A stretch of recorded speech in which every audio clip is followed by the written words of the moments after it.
Great Jim. Now, moving right along. Now you say, okay, well, that's nice and all, but what about my credit and other stuff? I've been having issues with my credit, and what about the recent, things that are going on with the credit increase? I'm glad you asked. To So, so now this is an article by CNBC. It says the Fed's latest rate hike means credit card holders can expect higher bills than this spring and summer. So this was updated on February 28th of this year.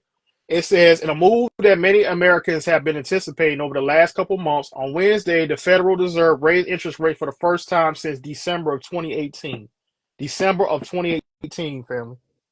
The Fed aiming to tamp down on historically high inflation, approved of 0.25 percentage point interest rate hike and reportedly expect to raise rates listen to this, more than 6 times this year. 6 times. Americans caught a break when the Fed lowered interest rates to near zero in a mercy cut amid coronavirus concerns 2 years ago. But today, borrowing is about to get more expensive. For the millions of credit card holders, this could mean a higher bill in the upcoming months. Here's how the Fed's rate hike affects specifically credit card APRs, plus how you can avoid being impacted too much.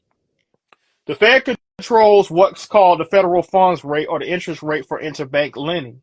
The Fed may make adjustments to the federal funds rate based on the economy's current conditions. And we see that. A healthy economic climate can trigger an increase in the federal funds rate, which is what we're seeing today. That's not what we're seeing today, but it ain't healthy at all. So, just in case y'all understand, y'all gotta be able to read between the lines. There ain't nothing healthy about right. this. But moving right along. Where was that? I think I lost my train. Okay. While an unstable economy we saw in the beginning of the pandemic, individual banks and financial institutions didn't use the federal funds rate as starting point to set their own prime rate or the interest rate passed on to the most credit-worthy customers. The most credit-worthy customers. And we all know who those are. Mm-hmm. Typically, however, credit card holders' interest rates are above the prime rate.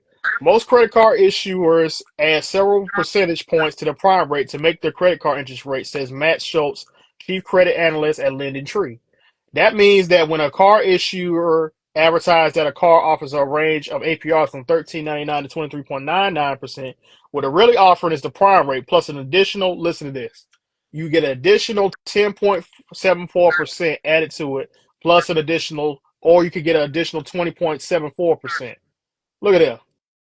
So you might as well say you about to pay a good 30 to 40% on top of what you already have as your standard APR rate. And Yeah. don't try to take anything out of there or you have a late fee. That's more interest adding on to it. Right. It's not even worth it because now you see stuff now, and then especially some companies. I'll give you an example. For those of y'all ever had Synchrony, any card through Synchrony, they have a trick to make you get in debt. So what they do is, mess your credit up. So what they'll do is, like, say for instance, you got a credit limit of like, who else use rooms to go? Like rooms to What's go, good, Drew? Appreciate you stopping by. rooms to go, and other places use Synchrony. Synchrony is is trash, but it's easier in a way to get approved for. But what they do is, say for instance, let's say you got a limit of $2,000, right? Right. And say for instance, you only use it like rooms to go. True story. Like you have a limit of $2,000 or 3,000, but you only spend $500 of it, right? Mm-hmm. But you're paying, so you're paying on that 500. Then all of a sudden, they'll go in and change it whenever they want to, and instead of, say for instance, you know about your debt to income ratio. So if you have and your credit limit, if you have a credit limit of 3,000, you want to at least have no more than 30% of it. You know what I'm saying? Like you. So Right.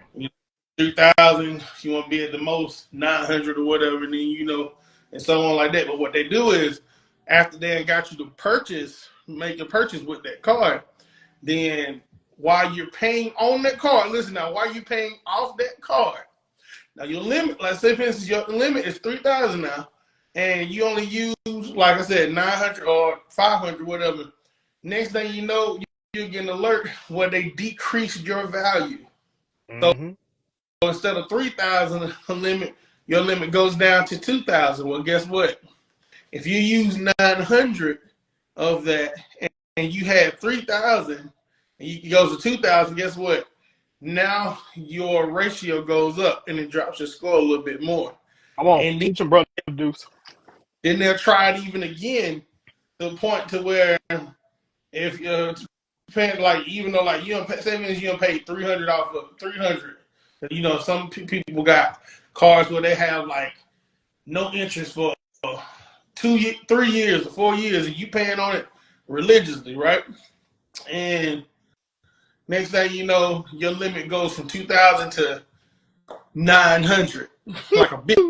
So now they make your credit score shoot up. I mean, shoot down, just drop down because then cut your limit. So you went from 3,000 to only 900 or to like 500 to make you at 80% or 90% credit card use, and it makes your credit look horrible. Mm. So yeah, they out there, they out there to get money, but they're like really just robbing people of people who just trying to get something. Sometimes you get behind on bills and things of that nature. And like I said, sometimes we all are guilty of it. Sometimes getting caught in what we like to call, y'all heard me say it before, the money calendar. Sometimes everybody get caught in it, and that's how sometimes we find ourselves in debt because of the money calendar. But I just want to say that. Oh, thank you. Thank you for breaking that down, brother Duke. That's a very valid point. And people don't realize that once those interest rates goes up, that causes you, and if you miss those payments, that causes you not only to have a lower limit, but now you have a higher interest rate, and it's more difficult for you to pay off that remaining debt, and then you have to borrow more, and it Mm-hmm. raises even more from there. But Yep. getting Or back at, even if you do your minimum payment and you don't pay a little bit more. Yep. I learned that the hard way because they charged me a late fee for not being there. Because at the time I didn't have the money for the minimum payment. What's going on, Chris? Appreciate you stopping by. I didn't have the money for the minimum payment. They charged me a late fee, and I'm like, how can y'all do that? And they're like, oh, it's one of the requirements. I'm like, that's not what it said in the agreement when I agreed for this card. Yeah. They put it right down. Then they said they like to update they requirements Hmm. while you have the card. Exactly. But moving right along.